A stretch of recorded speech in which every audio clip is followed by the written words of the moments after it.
Morning, it is Monday 6th of October. We've just had the Monday meeting there, getting set up now with everything that we need. We had storms this weekend of very high winds, so we are taking the Timberwolf all chainsaw kit, winches, just in case anything with the storms coming in. It's worth taking the winches just in case anything's hung up, then we can remove them quite easily. So yeah, Ed's out on his own run today, catching up, so we're just loading both things into the tipper and truck, and then we'll get on with it.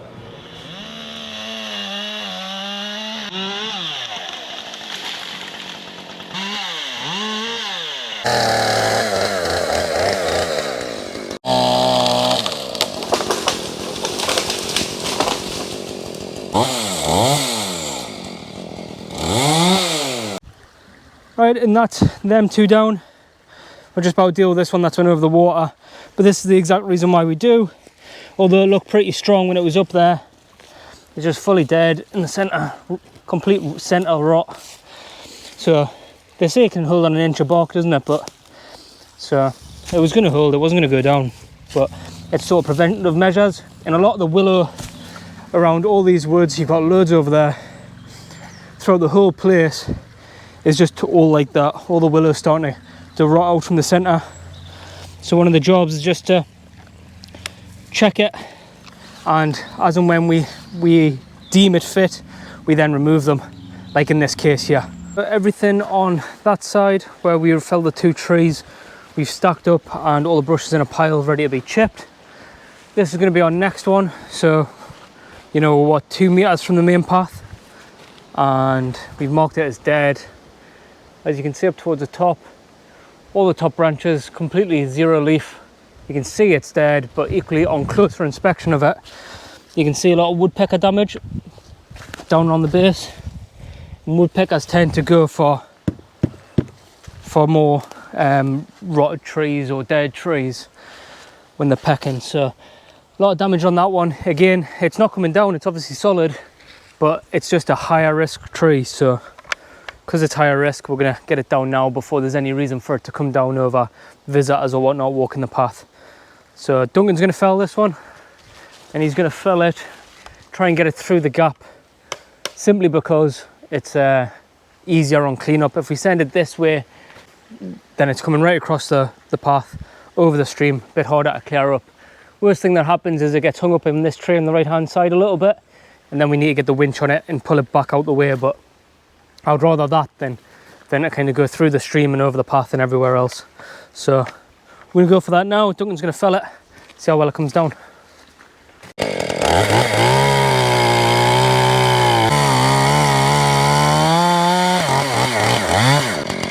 So this is Duncan's Powey's V cut here.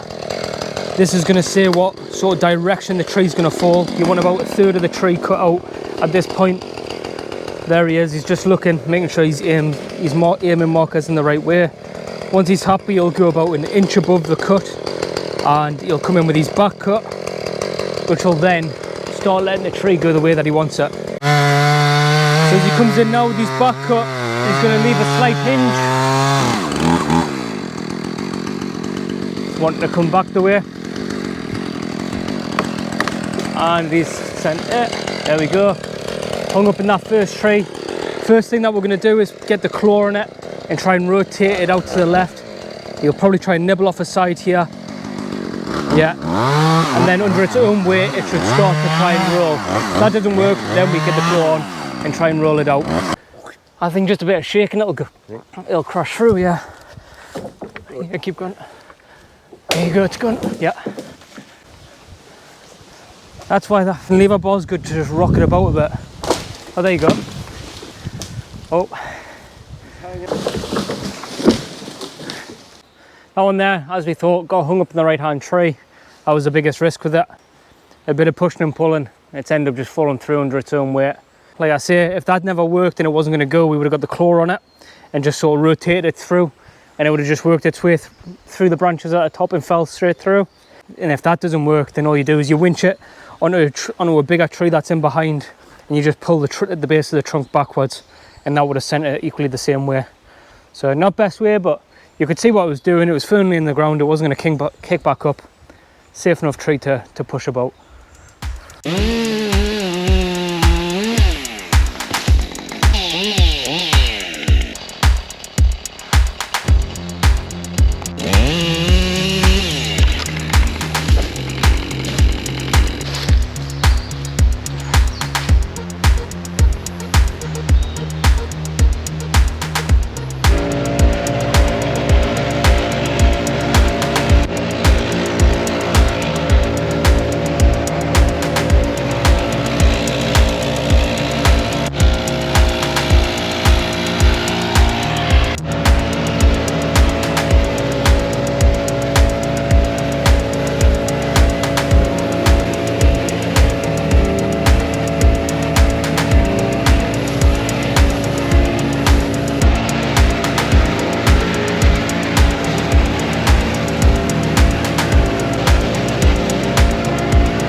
And that is me just back in, and it is 25 to 9. So quite simply, we received a callback, and simply, which never happens, by the way, we never get callbacks. I don't think I've had a callback in about 4 years. Yeah, 3-4 years, something like that. So it wasn't bad, everything was fine, but it was simply, it then didn't sit right with me to then leave it. So we were fine to kind of leave it until Wednesday. They were happy to leave it till Wednesday, but simply all them piles of leaves that were left, it was one of them. It shouldn't have been done, and it's just standards at the end of the day. So yeah, went back, sorted that out. That took about an hour and a half of my own time, so that was great. But it was one of them, it's a simple reminder that you never past it. You need to keep your foot on the gas in regards to like standards, and just keeping your eye out for what you've created as your own perfection, I suppose. So yeah, that's where we're at with that one. It was, yeah, it happens, and it doesn't, like I said, never happens to us really, not often at all, not in a long time. So to get a call back, it's one of them. It's a little reminder, a little nudge, you know, keep you on your toes, remember what you're doing, remember what you're aiming for, remember what your standards are, and yeah, keep pushing. So yeah, that's us back in. Look, it's too late now. I've just got the kit back in. I've got a couple more tools to get, and then that is me done for the night. I'm going home. It is Wednesday, and we're on day 2 of returfing. So this is a lawn that we took on about 6 weeks ago, where it was all overgrown. We started knocking that down and trying to start maintaining areas. In addition to the job is about 250 metres squared. This kind of runs around the back, where we're going to be returfing.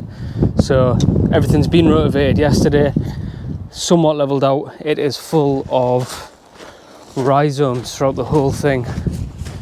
So as soon as we start rotavating, this is what the ground's like, full of everything there. So not expected. Obviously we don't test patch areas before we go in for a turfing job, but that's what it's full with.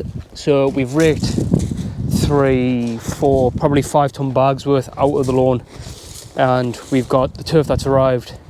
That's hopefully going to be at least started to go down today. If not, we'll water it and it'll go down tomorrow. But we've got 3 ton bags worth of topsoil to then go down, which is all pretty decent grade stuff, and that's going to give us our sort of level.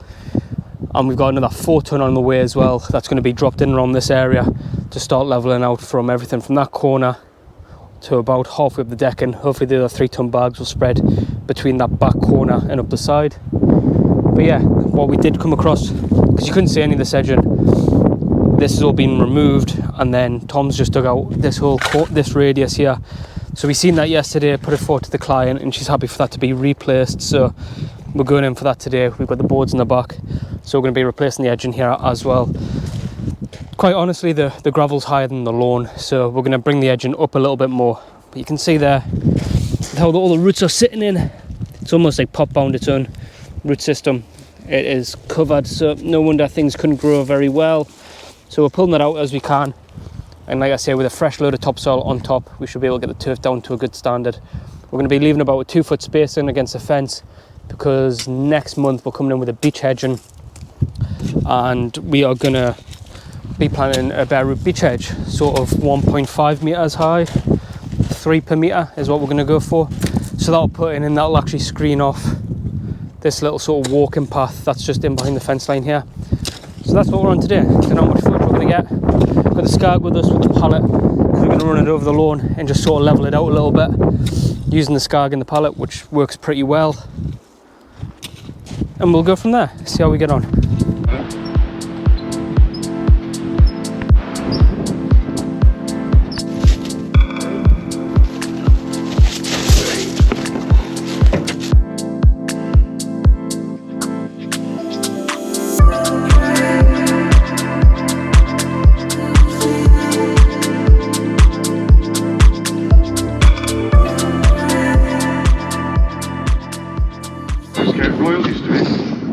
Is that you, is it? You made it into the first one, or was it second? Yeah, that's it.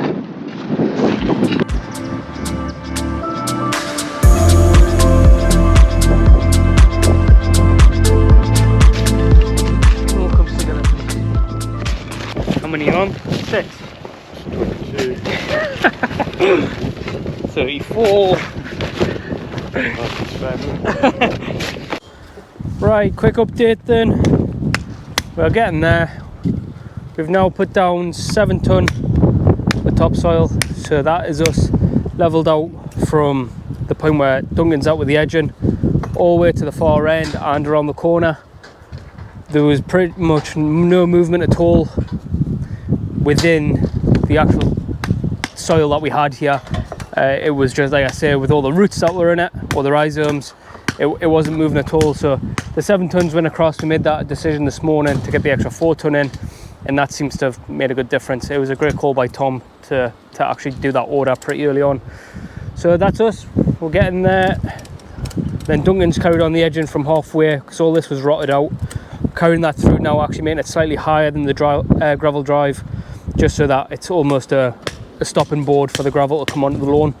And then tomorrow morning, Tom's going to come back by himself and start laying the turf, probably starting with around the corner and then just working our way around. We will likely be using the decking as the straight line to go off, and then overlapping everything on the edge, and our string line that you can roughly see in, that's where we're going to have 28 meters of beech hedging running all the way down the lane.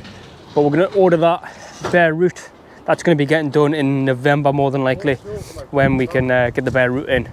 So they're going to be 1.5 or 1.8 meters, and that'll make a good difference as well, just as a slight screening to not to hide the field, but pretty much people walk this inner path just on the other side of the fence, so just to give a little bit more height, so she's got some privacy while she's in this garden. So that's where we're at today. It's been a lot of raking about, but it's looking a lot better now, and a good level of prep.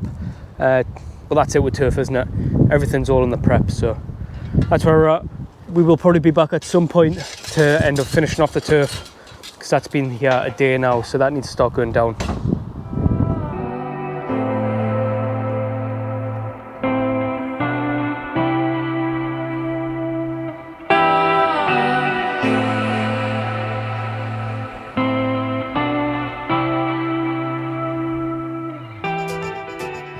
Good morning, it is Friday and about 7 o'clock.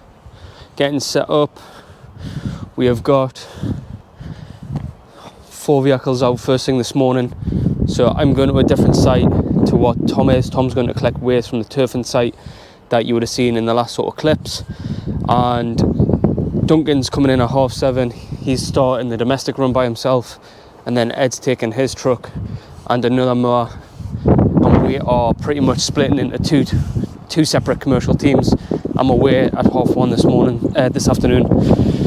So yeah, we're breaking out in 2 teams so we can cover more ground pretty much. So that's us getting set up, and off we go.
Right, that's us just back now. Mower stood up, ready to, everything opened out, ready to be replaced. That's our snapped cable there, as you just seen, or snapped belt, sorry, as you just seen in the last little clip. Luckily, keep a replacement. That is now every belt either slipped or snapped on this machine this season. And the Skag has lost one belt, I believe, and been replaced. So I just want to kind of take note of, if you're getting into this realm of work and you're thinking about getting machinery, there is more than just the purchase price of the machine. You've then got everything that follows on. You've got follow-on maintenance. You can quite easily be, if you put it into a dealer, £300-400 for a service of a machine. So that's got to be added in. You've then also got things like belts, when belts snap and they've got to go in and get replaced, depending on which ones they are. Some are really simple to do, some can be a proper pain. So it's one of them. If you're going to get it, then stock up as well. We're not too great on it, but we do try and keep some belts in stock, because depending on what the belt is for what machine, and if it's in stock with the dealer or not, or if they need to order it in, you can kind of be a week to 10 days just to get a belt in stock. And then if you're not too sure on how to do it and you're going to put it in to the dealer to actually fix it for you, you could be another week before they could get to it. If they're really busy mid-season, you could be 2 weeks, 3 weeks. You know, so it's very easy for a machine to go down. So always have replacements. And if you can, give it a go to try and fix yourself, or get someone to show you how to do it. But yeah, it all adds up for sure. So anyway, the way it worked out today, we're quite lucky because we had both mowers out with us anyway. Ed can still crack on with the Skag and get the other areas done, while I get this sorted so that it's back in action for next week. So yeah, end of the season nearly, but it just made me laugh. It's just typical, isn't it? But at least in this case, it snapped and we're still able to move on and not have any downtime. That's a great thing about having more than one machine to actually get this work done. But this is the reality. You work, you put a lot of hours in these machines, belt snap, equipment goes down. If you've got a busy schedule, it can be a real pain. So just make sure that you've got that backup plan or a plan B, just in case you ever need it. So that's a belt in position. Problem is with these is that the tensioning springs are a nightmare to do yourself. Usually we do this with two people, because that essentially stops it being able to reach the very back end. So it goes around this one here, outside of that one, inside of this one, and it comes all the way back and under, and it goes around here. But when you pull that belt all the way back, it only reaches to about here. So you need to release the tension on it to try and get it back round. Like I say, really it's a two-person team. I thought I could do it with a ratchet strap and just sort of pop it on, but no luck. So that is us for today. I was going to head back out, but Ed's flying through the run, and yeah, I've been able to sort out some admin here. So Ed's still out. He's going to finish off the last few jobs. Tom and Duncan, they're going to finish the domestics. Hopefully they'll get in a bit earlier and they can get themselves an early knockoff.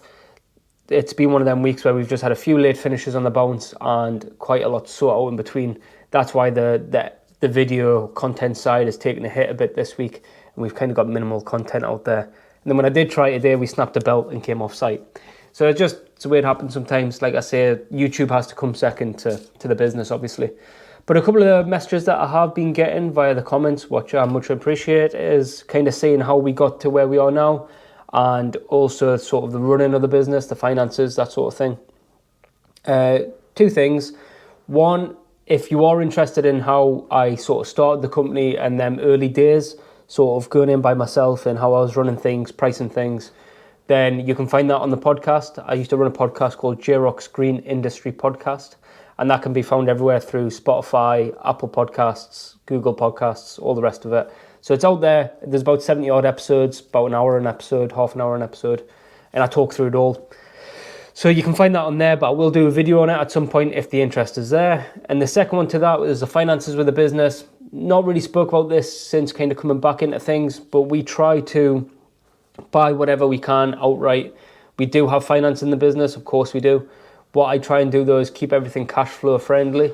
So the way I say it is anything sort of sub £5,000, sub £7,000, we'll just buy outright. We'll make sure that we can get some money to the side and we'll just buy that outright. And then anything over £7,000, really £10,000 onwards, we tend to finance. The way it works for a limited company to finance is quite often through a broker. You'll need to do your 20% VAT up front, and then you'll need to do a 10% minimum deposit as well up front.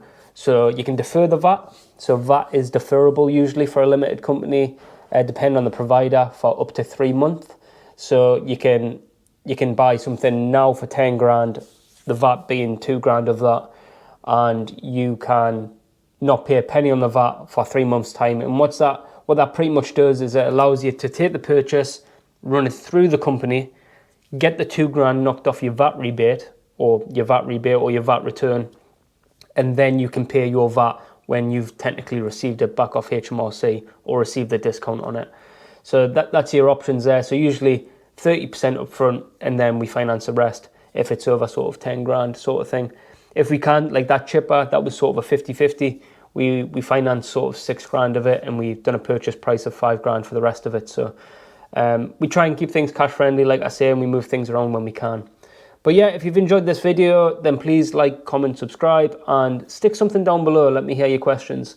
But there is a couple of videos that I know people want to see, like the startup of the business and the finances and the run-ins of the company. So I'll maybe do them at some point. But at the minute, we're just trying to get a feel for YouTube and get back into it. But thanks for checking in this week. It is much appreciated. I hope you have a fantastic weekend, and we'll see you again next week. Bye-bye.